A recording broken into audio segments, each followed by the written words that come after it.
दिन पर एक बार फिर से स्वागत है। आज साथियों हम आपके लिए एक नई वीडियो लेकर आए हैं जिसमें आज हम आपके जो केवीएस का अपकमिंग इंटरव्यू है पीआरटी टीजीटी या पीजीटी के लिए, तो जो अपकमिंग इंटरव्यू है उसमें जो टॉप 20 क्वेश्चन है जो अक्सर केवीएस के इंटरव्यू में पूछे जाते हैं या पूछे जा सकते हैं उनके बारे में डिस्कस करेंगे। तो आइए ज़्यादा देर न करते हुए हम इन क्वेश्चनों पर चर्चा करते हैं, जल्दी से वीडियो को शुरू करते हैं। लेकिन सबसे पहले मैं कहना चाहूँगा जो भी चैनल पर नए हैं वो चैनल को सब्सक्राइब जरूर करें और अगर आप वीडियो को एक तो अंत तक देखें, अगर आपको वीडियो पसंद आए तो उसको लाइक जरूर करें और शेयर जरूर करें। तो आइए जल्दी से वीडियो को शुरू करते हैं।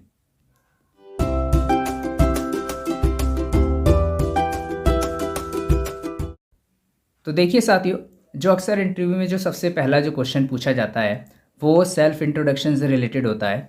तो यहाँ पर आप देख भी सकते हैं, यहाँ पे लिखा हुआ है, ये थोड़ी सी हाईलाइट की आप कह सकते हैं मिस्टेक सी हो गई है, तो मैं आपको इसको दिखाता हूँ। जैसे यहाँ लिखा हुआ है कि अपने बारे में कुछ बताइए, है ना। यानी कि अब इसको इंग्लिश में भी आप ले सकते हैं कि ये आपका एक तरीके से सेल्फ इंट्रोडक्शन है। तो इसमें सबसे पहले जब भी आप किसी भी इंटरव्यू को देने जाते हैं तो सबसे पहले उसमें सेल्फ इंट्रोडक्शन ही, आपका इंट्रोडक्शन ही पूछा जाता है। तो उसमें वो आपसे पूछ सकते हैं कि tell something about yourself. तो उसके मतलब ये हो गया कि आपको अपना एक अच्छा सा इंट्रोडक्शन तो रेडी करके लेकर ही जाना है। अगर हम इसके बारे में थोड़ा सा डिस्कस करें तो यह लिखा हुआ है कि साक्षात्कारता जो साक्षात्कारता है उसको आपकी पृष्ठभूमि समझने के लिए, यानी साक्षात्कारता कौन हो गया, इंटरव्यू लेने वाला, आपको अपनी शैक्षणिक और व्यावसायिक योग्यताओं के बारे में संक्षेप में बताना आवश्यक है। आपकी पढ़ाई और कार्य अनुभव का स्थान भी विभिन्न स्थानों में काम करने के लिए आपकी जो अनुकूलता है उसको उजागर करेगा। इसका मतलब ये हो गया बच्चों कि सेल्फ इंट्रोडक्शन ज़्यादा लंबा भी नहीं होना चाहिए, 1 से 2 मिनट का होना चाहिए। उसमें आप यानी छोटे से इंट्रोडक्शन में आप अपने बारे में जो भी आपकी जो खासियत है, स्पेशलिटी है, वो आप बता सकते हैं और अपना इंट्रोडक्शन दे सकते हैं। तो ये सबसे महत्वपूर्ण पार्ट है जो कि आपसे पूछा जा सकता है।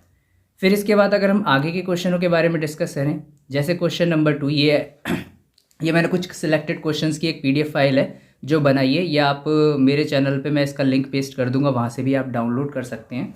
तो कुछ सेलेक्टेड क्वेश्चन मैंने टॉप 20 क्वेश्चन लिए हैं जो अक्सर इंटरव्यू में पूछे जाते हैं और पूछे जा भी सकते हैं।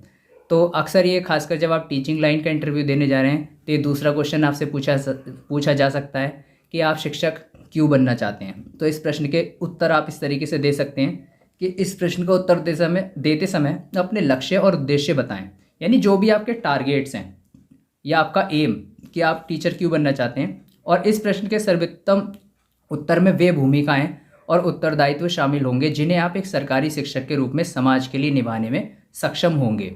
यह साक्षात्कारता पर एक स्थायी प्रभाव डालेगा। यानी आपका उत्तर मतलब इस तरीके से होना चाहिए जिसमें आप बता सकें कि आप समाज की भलाई के लिए, बच्चों की भलाई के लिए एक शिक्षक बनना चाहते हैं, मेहनत करना चाहते हैं, बच्चों से आपको लगाव है, इस तरीके के आप इसका उत्तर दे सकते हैं, है ना। जिससे साक्षात्कारता पर, इंटरव्यू लेने वाले पर प्रभाव पड़े कि आप सच में शिक्षक बनना भी चाहते हैं या सिर्फ ऐसे ही एक गवर्नमेंट जॉब की तलाश में है, वो चीज़ यानी आपका वहाँ पर नज़र आना चाहिए कि आप सच में एक शिक्षक बनने के लिए इच्छुक हैं। आपका उत्तर इस तरीके का होना चाहिए। अगर हम तीसरे प्रश्न की बात करें कि आप एक शिक्षक के रूप में केंद्रीय विद्यालय में ही क्यों, आप देखिए शिक्षक तो बनना चाहते हैं लेकिन शिक्षक बनने के बाद हमारे कई सारे ऑप्शन होते हैं, हम स्टेट गवर्नमेंट में भी जा सकते हैं ना, कहीं और भी टीचिंग कर सकते हैं, बट आप केंद्रीय विद्यालय ही आपने क्यों चुना। तो ये क्वेश्चन भी जाहिर सी बात है आपसे पूछा जा सकता है। तो इसका मतलब है इस कंडीशन में आपको केंद्रीय विद्यालय की विशेषताएं जो है साक्षात्कारता के सामने प्रस्तुत करनी होंगी। तो यहाँ पे लिखा हुआ भी है कि यहाँ पे साक्षात्कारता केंद्रीय विद्यालय के बारे में आपके ज्ञान की जांच करना चाहता है। इंटरव्यू राउंड में जाने से पहले आपको KVS के बारे में अच्छी तरह से पढ़ना चाहिए, यानी आप KVS की वेबसाइट पर जाके KVS के बारे में अच्छी सी जानकारी जरूर लें, मैं ये कहना चाहूँगा। क्योंकि आप KVS का इंटरव्यू देना चाह रहे हैं तो वहाँ के कल्चर, क्या क्या प्रोग्राम्स होते हैं, उसके बारे में आपको थोड़ी बहुत नॉलेज ज़रूर होनी चाहिए। तो जाहिर सी बात है कि ये KVS शिक्षक के टच में अगर आप ज़्यादा रहेंगे तो वो अच्छी से आपको नॉलेज दे पाएगा। तो अगर आपके आसपास कोई हो तो वहाँ से आप ले सकते हैं, आप हमसे ले सकते हैं क्योंकि मैं भी ऑलरेडी एक KVS टीचर ही हूँ। तो जो भी आप लेना चाहें आप कमेंट बॉक्स में कमेंट करके हमसे जानकारी ले सकते हैं। तो यानी आपको KVS के बारे में थोड़ी बहुत जानकारी ज़रूर रखनी है। उसके बाद अगला प्रश्न है चौथा कि क्या आप किसी भी शहर में काम करने के लिए तैयार हैं, क्योंकि आप जानते हैं कि ऑल ओवर इंडिया में ये वैकेंसी निकलती हैं। तो आपको कहीं भी जो है पोस्ट किया जा सकता है शुरुआत में। तो आप अपनी प्राथमिकताओं को स्पष्ट करें और बताएं कि आप किसी अन्य स्थान या दूरस्थ स्थानों पर स्थानांतरित होने में कितने सहज हैं। यानी आप अपनी प्राथमिकताओं को स्पष्ट करें कि आप सच में सहज हैं कि आप कहीं भी जा सकते हैं, पूरे इंडिया में आपको कहीं भी पोस्ट कर दिया जाए। अगर आप सच में जॉब लेना चाहते हैं, केवी में करना चाहते हैं, तो आपको इसका आंसर यस में देना होगा। बाकी अदरवाइज आप अपनी प्राथमिकताएं भी इसमें बता सकते हैं। फिर 5वां प्रश्न है, ग्रेजुएशन या पोस्ट ग्रेजुएशन के दौरान आपका पसंदीदा विषय कौन सा था। ये अक्सर पूछ लेते हैं कि जो लोग ग्रेजुएशन करे हुए होते हैं या पोस्ट ग्रेजुएट होते हैं तो उनसे उनका फेवरेट सब्जेक्ट पूछ लेते हैं। लेकिन तो इस बात का उत्तर देते समय आप जरूर ध्यान रखें कि आपको जिस विषय में आपकी दक्षता हो, यानी जिसमें आप परफेक्ट हो, जिसमें आप किसी भी क्वेश्चन का आंसर दे सकें नॉर्मली कम से कम, तो ऐसे विषय के बारे में ही आप बताएं, ठीक है ना, क्योंकि फिर आपसे उस विषय से संबंधित प्रश्न पूछे जा सकते हैं। फिर इसके बाद है, एक प्रश्न ये जरूर पूछा जा सकता है कि आपकी ताकतें और कमजोरियां क्या हैं। यानी आपकी स्ट्रेंथ और वीकनेस आपसे पूछी जा सकती है। तो इस उत्तर में आपको अपनी सकारात्मक और नकारात्मक विशेषताओं का वर्णन करना होगा। उदाहरण के लिए अच्छा संचार कौशल, मजबूत शैक्षणिक पृष्ठभूमि, नेतृत्व के गुण। यानी इस तरीके के आप सकारात्मक सोच में आप ये चीज़ें, सकारात्मक विशेषताएं में आप ये बता सकते हैं कि भाई मेरा कम्युनिकेशन स्किल अच्छा है, संचार कौशल यानी कम्युनिकेशन स्किल, मजबूत शैक्षणिक पृष्ठभूमि है आपकी, यानी आपने अच्छी पढ़ाई की हुई है, और नेतृत्व, एक लीडरशिप का क्वालिटी आपके अंदर है। और भी जो क्वालिटीज़ आपके अंदर हो, यानी जो भी आपको अपनी स्ट्रेंथ लगती हो वो आप बताएं खुलकर। इसके अलावा आप अपनी कमजोरियों का उल्लेख करना होगा, क्योंकि आपसे वीकनेस भी पूछिए तो कुछ तो आपको बताना ही पड़ेगा, और नहीं हो तो आप नहीं भी मना भी कर सकते हैं। लेकिन ऐसा आजकल कोई इंसान नहीं हो सकता जिसकी कोई ना कोई कमजोरी ना हो, तो आप बता सकते हैं। तो इसमें आप अपनी उन कमजोरियों का उल्लेख करना होगा जो आपके पास पहले थी और बाद में अपने प्रयास और समर्पण से आपने उन्हें दूर करने में कामयाबी रहे, या अभी भी अगर आपको कोई लगती है और आपको लगता है कि आप उसे दूर कर पाएंगे तो उसके बारे में ज़रूर बताएं। फिर 7वां प्रश्न है, एक कठिन कार्य परिस्थिति का वर्णन करें और आपने इसे कैसे दूर किया। ये एक साइकोलॉजिकल क्वेश्चन है कि आपको एक कठिन कार्य परिस्थिति, मतलब आपसे ही कहा जाएगा कि कोई ऐसी सिचुएशन बताओ कि आपने कभी फेस की हो, डिफिकल्ट सिचुएशन, और आपने उसका कैसे सामना किया। इस तरह के क्वेश्चन इंटरव्यू में पूछ लेते हैं। तो आप इसमें कुछ ऐसी घटनाओं को उल्लेख करने का प्रयास करिए जिनमें आप अपने साथियों के साथ टीम वर्क के माध्यम से या किसी समस्या या कठिन परिस्थिति से बाहर निकलने में सक्षम हुए और सकारात्मक रहने का प्रयास करें। यानी आप अपनी कोई पास्ट की घटना भी बता सकते हैं कि अगर आप कभी किसी डिफिकल्ट सिचुएशन में फंसे तो आप वहाँ से कैसे बाहर निकले, उसके बारे में आप वर्णन कर सकते हैं। अगर हम 8वें प्रश्न की बात करें, क्या आप अखबार पढ़ते हैं, तो आपने आज क्या पढ़ा था। क्योंकि आपसे इंटरव्यू में ऐसे प्रश्न भी पूछ लेते हैं कि भाई कि आज का आपने न्यूज़पेपर पढ़ा था, उसमें आपने क्या पढ़ा, है ना, या आप कौन कौन से न्यूज़पेपर पढ़ते हैं। तो आप उन समाचार पत्रों के नाम बताओ जिन्हें आप प्रतिदिन यानी डेली पढ़ते हैं। यह प्रश्न साक्षात्कारकर्ता को आपकी पढ़ने की आदतों और अंतर्राष्ट्रीय और राष्ट्रीय स्तर पर होने वाली महत्वपूर्ण घटनाओं के बारे में आपकी जागरूकता जानने में मदद करेगा। यानी इससे ये प्रश्न अक्सर इसलिए पूछा जा सकता है जिससे आपका करंट अफेयर कितना तेज है, आप आसपास के माहौल से के प्रति जागरूक हैं या नहीं है, ये जानकारी साक्षात्कारकर्ता इस प्रश्न के माध्यम से लेने की कोशिश करता है। तो इसलिए आप अगर डेली न्यूज़पेपर पढ़ते हैं तो ज़रूर बताएं, जिन न्यूज़पेपर को पढ़ते हैं उन्हीं के बारे में बताएं, और फिर कोई भी जो घटना हो डेली की आप ज़रूर पढ़कर जाएं, उस दिन की कोई भी एक, ताकि आपके पास बताने के लिए कुछ हो। इसके बाद अगर हम क्वेश्चन नंबर 9 की बात करें कि आप अपना खाली समय कैसे व्यतीत करते हैं, तो ये एक प्रश्न भी पूछा जा सकता है, भाई फ्री टाइम में आप लोग क्या करते हो। तो इसमें लिखा हुआ है कि इस प्रकार के साक्षात्कार प्रश्नों का उत्तर देते समय ऐसे उत्तर प्रदान करें जो ईमानदार हो, ऑनेस्टी से आपको अपना आंसर देना है। लेकिन इससे यह भी पता चलता है कि आप एक संपूर्ण व्यक्ति हैं जो विशेष चीज़ों के लिए भावुक हैं। उन उत्तरों से बचें जो आपको अरुचिकर या इससे भी बदतर या अनुपयुक्त लगते हैं। इसके अलावा उन चीज़ों में अपनी रुचि बताने की कोशिश करें जो आपके अच्छे शिक्षण कौशल को प्रदर्शित करें। यानी एक तो सच बोलें, अगर सच में आप खाली टाइम अपना म्यूज़िक सुनने में, खेलने में, बुक्स पढ़ने में, यानी जिन चीज़ों में भी आप खर्चे हैं, आप सबसे पहले तो आप उसमें बताएं, क्योंकि झूठ बोलकर क्या है फंस जाते हैं। तो आपको कोशिश करनी कि आप सच ही आंसर दें। और अगर आपका सच में खाली टाइमिंग आप पढ़ाई से रिलेटेड, किसी भी एजुकेशन फील्ड से रिलेटेड खर्च करते हैं तो उसके बारे में ज़रूर बताएं। फिर 10वां प्रश्न है, एक स्कूल शिक्षक की जिम्मेदारियाँ क्या हैं। यानी एक जो स्कूल टीचर होता है उसकी क्या क्या जिम्मेदारियाँ होती हैं, आपको थोड़ी बहुत नॉलेज तो उसके बारे में होनी चाहिए। यानी इससे साक्षात्कारकर्ता ये पूछना चाहता है, ये जानने का प्रयास करता है कि आप टीचर के बारे में कितना जानते हैं, एक टीचर की क्या क्या रेस्पॉन्सिबिलिटीज़ होती हैं, आपको उसके बारे में कितना ज्ञान है वो जानने की कोशिश करेगा। तो जो भी आपको पता है वो ज़रूर बताएं। जैसे इसमें कुछ पॉइंट्स लिखे हुए हैं कि नंबर 1, सीखने के प्रारंभिक चरणों से विशेषज्ञ बनने तक बच्चों की मदद करना, परीक्षण आयोजित करना और ग्रेडिंग करना। नंबर 3, छात्रों के साथ समूहों और व्यक्तिगत रूप से काम करना, यानी कि पर्सनल रूप से भी और ग्रुप वाइज भी। प्रत्येक छात्र के प्रदर्शन और प्रगति पर नज़र रखना, निगरानी रखना, पर्यवेक्षण करना, यानी उसकी जांच करना, उसका असेसमेंट करना, है ना। छात्रों की प्रगति पर चर्चा करने के लिए माता पिता के साथ नियमित बैठकें। यानी ये कुछ ऐसी बातें जो टीचर अक्सर स्कूल में अपनाते हैं। अपने स्टूडेंट्स की हर कितना वो वीक हो रहा है, कितना वो प्रोग्रेस कर रहा है, उस पर नज़र रखते हैं, है ना। उसका रिकॉर्ड रखते हैं, उसका असेसमेंट करते हैं, छात्रों के साथ चर्चा करते हैं, डिस्कशन करते हैं, उनकी परेशानियों को समझने की कोशिश करते हैं, है ना। ये सारी चीज़ें हैं जो टीचर के व्यवहार में आती हैं। इनके पेरेंट्स को हमेशा टच में रखते हैं कि उसकी अपने जो भी छात्र है उसकी कमी को उसके पेरेंट्स के साथ साझा किया जा सके। तो ये कुछ टीचर की जिम्मेदारियाँ होती हैं जो आप वहाँ पर बता सकते हैं। एक स्कूल शिक्षक के कर्तव्य क्या है? जिम्मेदारियाँ हो गई, अब आते हैं कर्तव्य। वो आपसे पूछे जा सकते हैं। तो इसमें लिखा हुआ है नंबर 1, संगोष्ठियों और प्रस्तुतियों के लिए सामग्री तैयार करना, यानी जो भी सेमिनार वगैरह होते हैं उनके लिए मटेरियल तैयार करना, या जो भी प्रेजेंटेशन आपको देना हो अपनी क्लास में उसके लिए प्रेजेंटेशन, उसके लिए तैयार करना सामग्री। जैसे टीचर्स अपने क्लास में जाने से पहले लेसन प्लान तैयार करते हैं ना, उस तरीके से। अनुशासनात्मक कार्यवाहियाँ लागू करना, प्रगति रिपोर्ट आयोजित करना, यानी डिसिप्लिन मेंटेन करना, उसके लिए जो भी आप कर सकते हो वो बताना। फिर नंबर 3, छात्र प्रकृति और चर्चा अवधारणाओं का आकलन। और नंबर 4, प्रशासनिक और बजटीय निर्णय लेना, यानी कि छात्र की प्रगति और चर्चा अवधारणाओं का आकलन, यानी वही चीज़ हो गई, असेसमेंट करना किसी भी छात्र का, किसी स्टूडेंट का। और इसके अलावा जो भी एडमिनिस्ट्रेटिव वर्क होते हैं या फाइनेंस से रिलेटेड होते हैं उन पे भी डिसीजन लेना, ये एक टीचर के कर्तव्य होते हैं। क्योंकि आपके स्कूल में होंगे तो आप खर्चा भी करेंगे, कोई चीज़ सामग्री, वो सब चीज़ों को मैनेज करना पड़ता है। तो वो चीज़ें छात्र टीचर्स के कुछ कर्तव्य होते हैं। अगर आप इतना डिटेल में नहीं तो जो आपको पता हो शॉर्ट में बता सकते हैं। फिर नंबर 12 प्रश्न, आप एक आलसी विद्यार्थी को कैसे संभालेंगे? अब अलग अलग विद्यार्थियों की सिचुएशन से संबंधित आपसे प्रश्न पूछे जा सकते हैं कि भाई आपके सामने ऐसा विद्यार्थी आपकी क्लास में हो तो आप उसको कैसे हैंडल करेंगे। तो इस प्रकार के प्रश्न एक कठिन विद्यार्थी को संभालने के लिए आपके कौशल का परीक्षण करते हैं, क्योंकि आलसी विद्यार्थी को संभालना भी एक कठिन कार्य है। तो इस तरह से उत्तर देने का प्रयास करें जो आपके अच्छे शिक्षण कौशल को उजागर करे, यानी आपको जो लगता हो कि आप किस तरीके से आलसी विद्यार्थी को हैंडल करेंगे, ऐसा उत्तर देने का प्रयास करें जिससे आपका एक अच्छा शिक्षण कौशल जो है वहाँ पर प्रदर्शित हो।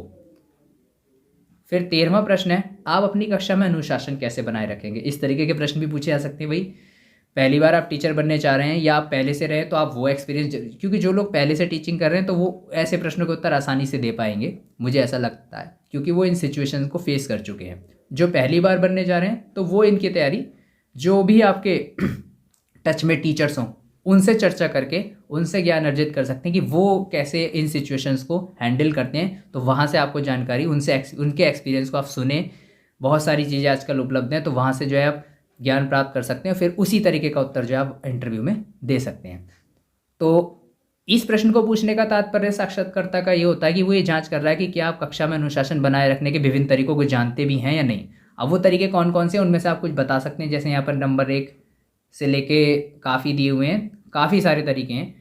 अनुशासन प्रक्रियाओं के लिए स्कूल के दिशा निर्देशों को जाने, है ना, यानी स्कूल के क्या नियम है वो रूल आप फॉलो करवा सकते हैं स्टूडेंट से। निष्पक्ष और सकारात्मक और सुसंगत रहें। माता पिता और छात्रों को मानकों परिणामों की एक सूची प्रदान करें। अपनी कक्षा को व्यवस्थित रखें। अपने छात्रों को जानें, छात्रों को बताएं कि आप उनकी परवाह करते हैं। छात्रों के साथ वैसा ही व्यवहार करें जैसा आप उनसे उम्मीद करते हैं। समय पर और पेशेवर तरीके से क्लास शुरू करें। सीखने को मज़ेदार बनाएं जिससे बच्चे इंटरेस्ट लें, है ना। इंटरेस्ट लेते हैं तो क्लास अपने आप व्यवस्थित हो जाती है। अच्छे काम और अच्छी प्रतिक्रिया और अच्छे व्यवहार की तारीफ करें। धमकी या व्यंग्य का प्रयोग ना करें। विद्यार्थियों के से वाद विवाद करने से बचें। वाद विवाद ना करें विद्यार्थियों से ज़्यादा।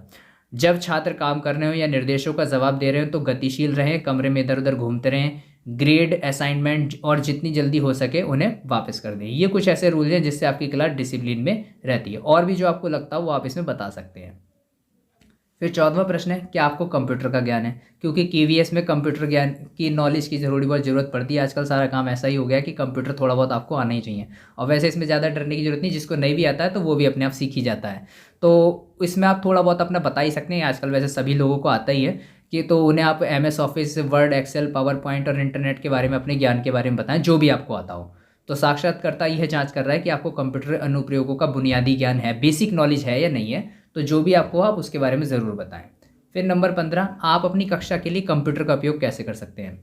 यानी आप अपनी कक्षा में टेक्नोलॉजी, आजकल टेक्नोलॉजीज़ का बहुत प्रयोग होने लगा है, तो किस तरीके से आप यूज़ कर सकते हैं वो आप बताने का इसमें प्रयास कर सकते हैं। साक्षात्कारता इसमें ये जांच कर रहा है कि आप कक्षा में ई लर्निंग जैसी आधुनिक तकनीक का उपयोग कर भी पाएंगे या नहीं, आपको इस बारे में नॉलेज है या नहीं। तो जो भी नॉलेज है वो आप इसमें ज़रूर बताने का प्रयास करें।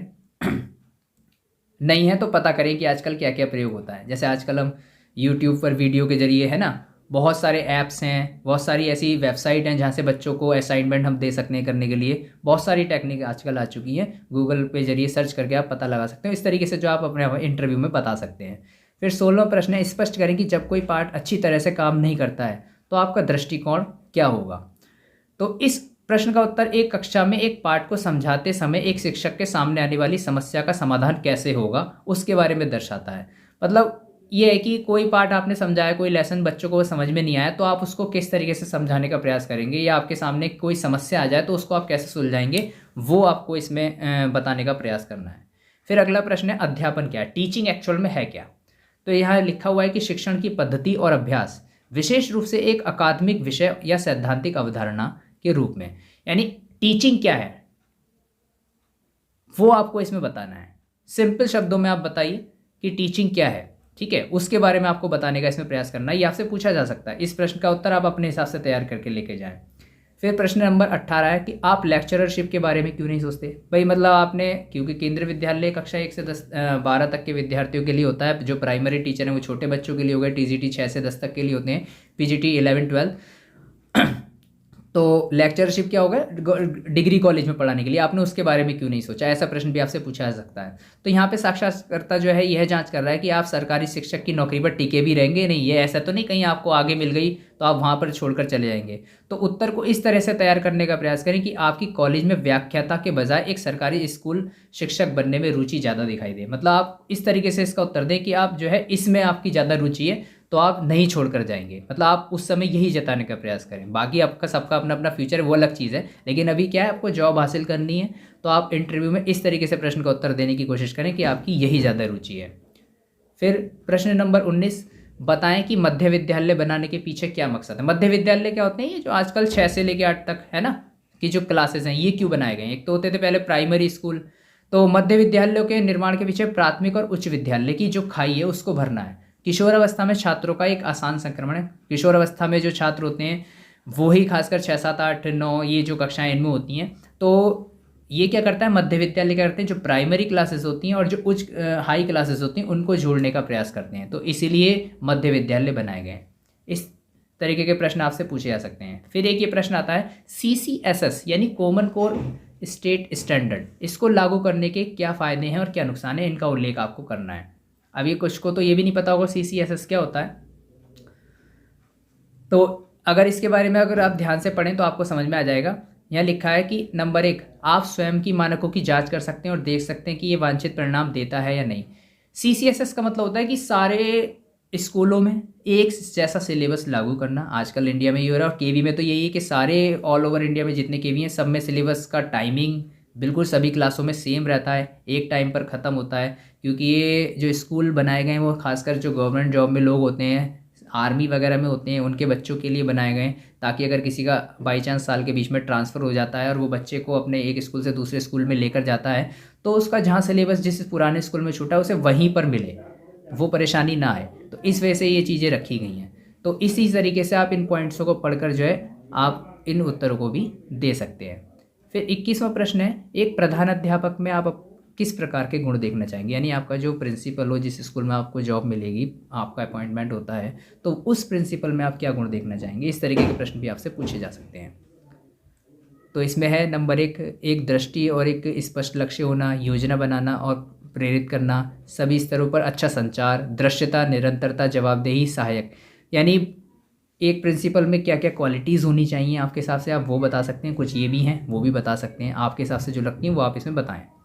फिर 22वां प्रश्न है, बताएं कि आप एक मध्य विद्यालय के शिक्षक की क्या क्या जिम्मेदारियां हैं। यानी जो 6, 7, 8 में पढ़ाने वाला टीचर होता है, ये खासकर TGT से पूछे जा सकते हैं, उसकी क्या क्या जिम्मेदारियां होती हैं, वो जो है जो एक टीचर की होती है वही लगभग इसमें आ जाएंगी, वो आप इसमें बता सकते हैं। तो ये कुछ प्रश्न थे जो मैंने आपके सामने इस वीडियो के माध्यम से प्रस्तुत किए। और भी मैं बताने के प्रयास करूँगा। और आपके मन में कोई प्रश्न हो तो वो आप कमेंट सेक्शन में कमेंट करके मुझसे पूछ सकते हैं। आई होप सबको वीडियो पसंद आई होगी। हम और भी इसमें लाने का प्रयास करेंगे। अभी आप चैनल पर जुड़े रहिए, और अगर वीडियो पसंद आई तो इसको लाइक करें और अपने साथियों के साथ शेयर करें, और चैनल को सब्सक्राइब करना ना भूलें। फिर मिलते हैं नई वीडियो के साथ। धन्यवाद।